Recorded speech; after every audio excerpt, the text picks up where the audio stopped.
Les États-Unis ont effectué un coup de force qui transforme la guerre entre la Russie et l'Ukraine.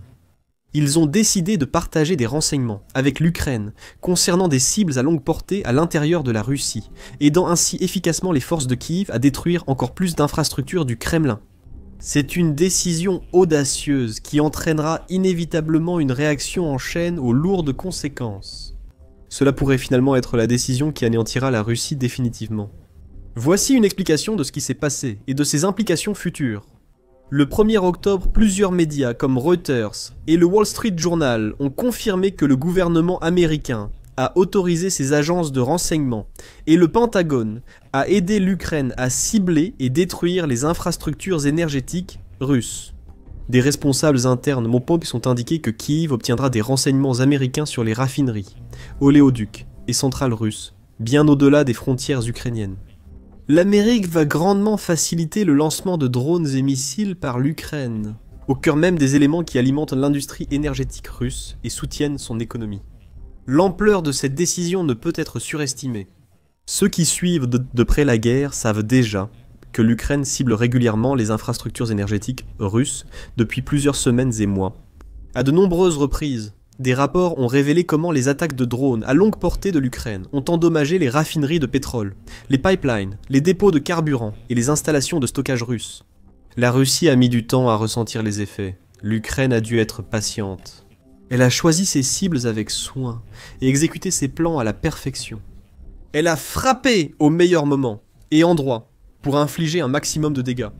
Tout cela en résistant aux attaques du front et aux bombardements nocturnes ennemis. L'impact des frappes de Kiev devient enfin significatif. Selon les statistiques du 28 septembre, près de 38% de la capacité de raffinage pétrolier russe est à l'arrêt à cause des attaques de drones ukrainiennes. Cela équivaut à 338 000 tonnes de pétrole par jour, avec une baisse totale de production d'essence d'1 million de tonnes, côté auto-Akdan.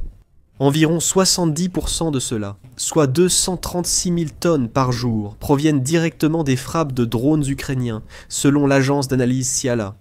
Désormais, le marché intérieur du carburant en Russie n'a plus assez d'approvisionnement pour répondre à la demande. Il manque environ 20% pour couvrir les besoins du pays, ce qui impacte le peuple russe. Dans un nombre croissant de régions à travers le pays, des pénuries sont signalées et les prix s'envolent. Avec certains membres du public qui doivent même se tourner vers des fournisseurs du marché noir, simplement pour obtenir le carburant dont ils ont besoin pour survivre. Selon l'économiste russe Vladislav Inozemtsev, plus de 300 détaillants de carburant indépendants ont été contraints de fermer depuis mai en raison directe des actions de l'Ukraine. Certains doivent prendre des mesures drastiques pour rester ouverts, comme limiter la quantité de carburant par achat, interdire le remplissage de jerrycans ou réserver l'accès aux clients fidèles munis de cartes. Et cette crise ne fait qu'empirer au fil des jours. Les rapports récents indiquant que Moscou s'apprête à restreindre les exportations de diesel, après avoir déjà interdit celles de l'essence plus tôt cette année. Les problèmes d'approvisionnement s'aggravent, même dans de grandes villes comme Nijni Novgorod, la 6e de Russie, qui en subissent les conséquences. Dans certains endroits, les conducteurs doivent attendre dans des files de plus de 100 voitures, certains étant même obligés de faire la queue toute la nuit. Ils ont donc le carburant pour aller travailler et rentrer le lendemain. Cela touche non seulement l'ouest de la Russie et les territoires occupés d'Ukraine, mais aussi l'Extrême-Orient, à des milliers de kilomètres du front. Les Russes peinent de plus en plus à obtenir du carburant, et le gouverneur Alexei Maslov a appelé à cesser les achats paniqués. Cette crise du carburant n'affecte pas seulement les gens ordinaires, elle a également un impact direct sur la machine de guerre du Kremlin. Cela rend beaucoup plus difficile pour la Russie de transporter des troupes et des fournitures d'un endroit à l'autre et de maintenir la fluidité de sa logistique militaire. Le commandant en chef de l'Ukraine, Oleksandr Syrsky, l'a confirmé le 25 septembre, déclarant « Les capacités du complexe militaro-industriel de l'ennemi ont été considérablement réduites. » Cela se voit sur le champ de bataille. La crise du carburant en Russie impacte directement la logistique et l'approvisionnement de son armée. Même les partisans du Kremlin et les nationalistes russes ne peuvent plus ignorer la réalité de la situation. Maxime Kalishnikov, un propagandiste bien connu, a récemment admis « Je peux affirmer que la situation se détériore. La crise du carburant est en train de se développer maintenant. Les voix de ceux qui disent qu'ils doivent passer à la consommation russe en utilisant des coupons, en gros des cartes de carburant, se font de plus en plus entendre. Pendant ce temps, au plus haut niveau, dans les couloirs du Kremlin lui-même, les responsables gouvernementaux s'efforcent de trouver des solutions aux problèmes. Alexandre Novak élabore des plans pour supprimer les droits d'importation sur le carburant venant de Chine et de Corée du Sud. Et la remise en circulation d'un additif rehaussant l'octane, interdit depuis 2016. Dans une tentative désespérée d'étendre l'approvisionnement intérieur, la Russie compte également sur la Biélorussie pour fournir des importations supplémentaires de carburant dans les jours et semaines à venir, afin de compenser ces problèmes de production. Et les achats en provenance de Biélorussie ont déjà augmenté de 36% par rapport à l'année précédente. Les responsables du Kremlin continuent également de dire au public que tout va bien, Novak ayant récemment affirmé que la situation est sous contrôle. Cependant, les faits et statistiques montrent une réalité bien différente. Le peuple russe n'est pas dupe. Ils sont peut-être confrontés à la propagande dirigée par le Kremlin à la télévision et à la gamme de plus en plus limitée de sites web qu'ils sont autorisés à consulter. Mais ils peuvent aussi voir de leurs propres yeux que les prix du carburant et d'autres biens essentiels du quotidien augmentent chaque jour et que l'économie de leur pays devient de plus en plus faible. Et cela ne risque pas de s'améliorer de sitôt. En effet, le ministère des Finances de la Russie a récemment proposé d'augmenter la taxe sur la valeur ajoutée de 20 à 22% en 2026, afin de générer environ 13 000 milliards de roubles, soit 155 milliards de dollars chaque année. Les responsables jugeant cette étape nécessaire pour compenser une partie du déficit budgétaire fédéral russe. Celui-ci a atteint la somme vertigineuse de 488 000 milliards de roubles, soit 611 milliards de dollars entre janvier et juillet de cette année. Cependant, la réalité est que même si la Russie trouve quelques solutions temporaires à ses problèmes financiers et énergétiques, elle ne pourra pas annuler comme par magie tous ces dégâts causés à son économie et à son industrie énergétique. Elle rencontre de graves problèmes structurels.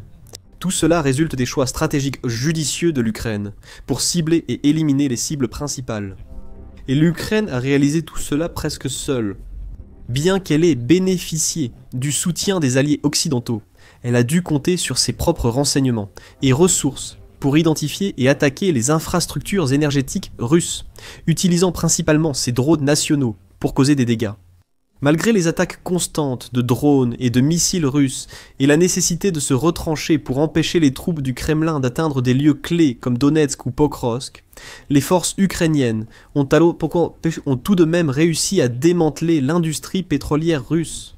Selon le Kyiv Post, il y a eu au moins 21 attaques contre des raffineries de pétrole russes entre le 1er août et le 19 septembre.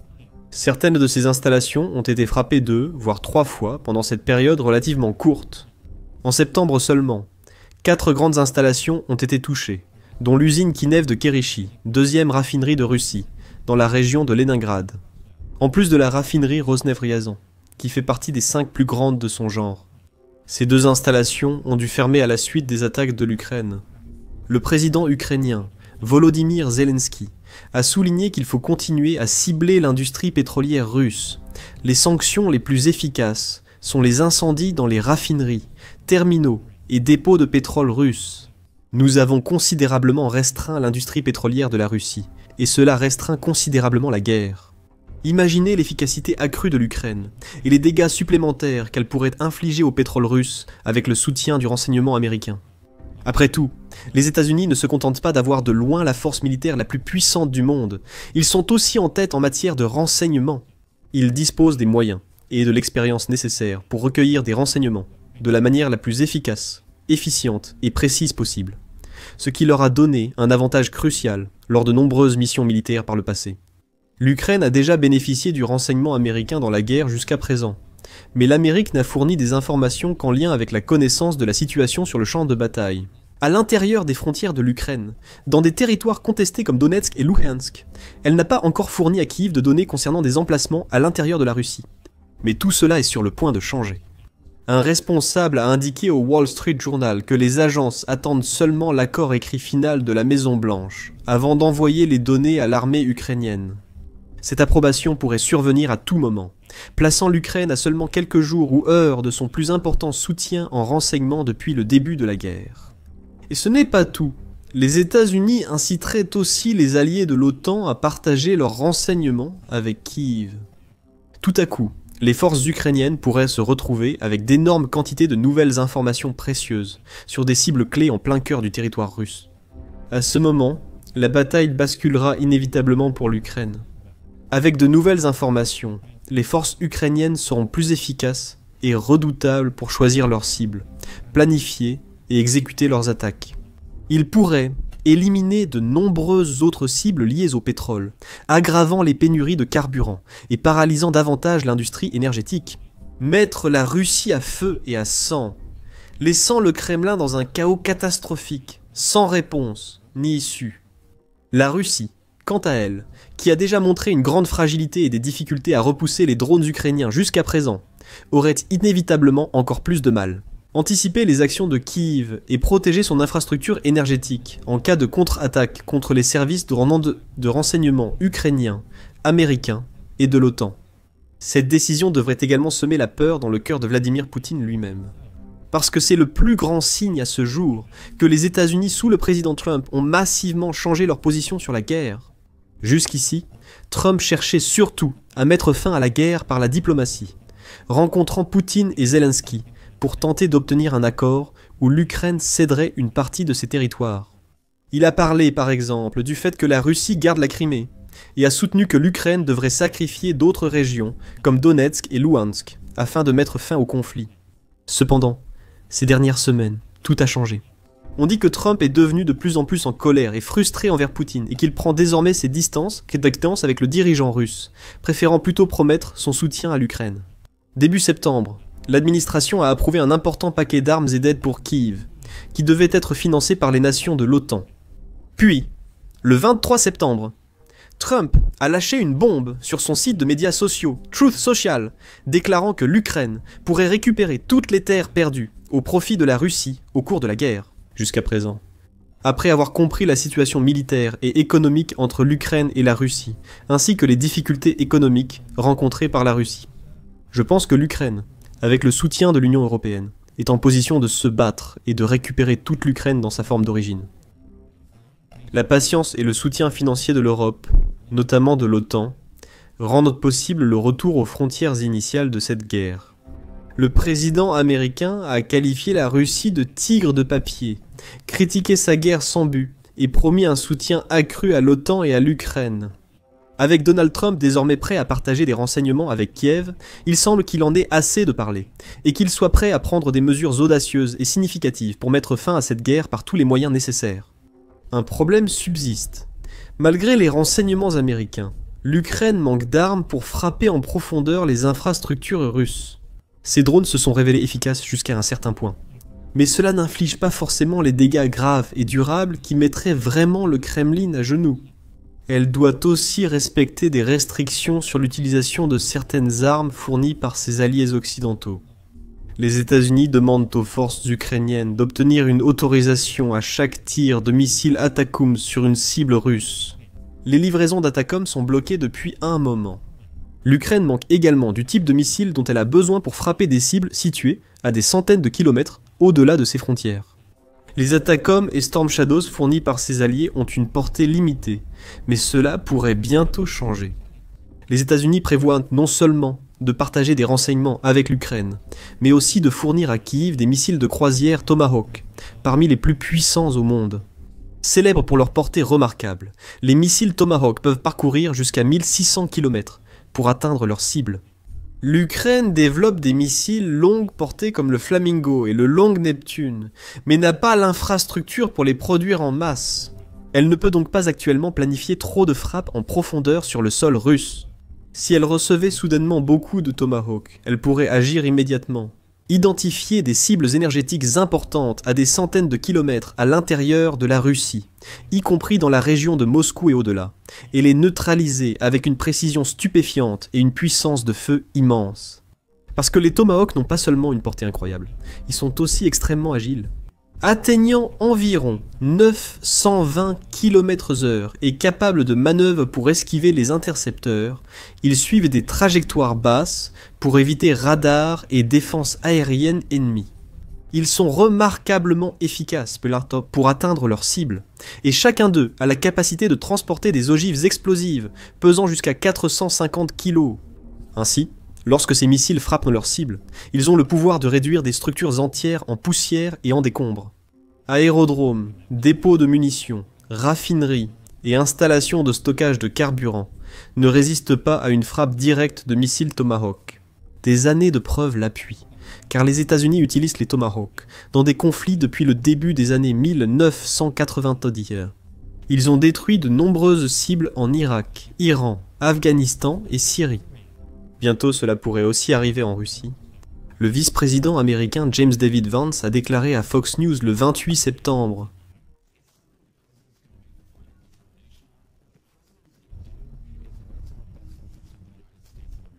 Vance a ensuite ajouté « Je sais que nous sommes en train d'avoir des discussions à l'instant même à ce sujet. Aucune décision finale n'ayant été prise, les États-Unis réfléchissent sérieusement à fournir à Kiev des missiles Tomahawk ou Barracuda, tous deux subsoniques, et dotés d'une portée allant jusqu'à 580 miles. L'Allemagne aussi a promis d'apporter un soutien supplémentaire à l'Ukraine en matière d'armes à longue portée. Et une fois que Kiev aura mis la main sur ces armes, avec le soutien du renseignement américain pour les guider, ces forces de compétition seront presque impossibles à arrêter. Entièrement armés et parfaitement informés, ils auront tout ce qu'il leur faut pour frapper la Russie là où ça fait le plus mal. En frappant les sites les plus précieux et en détruisant une installation énergétique après l'autre. Dès lors, une véritable réaction en chaîne d'événements risque de se produire.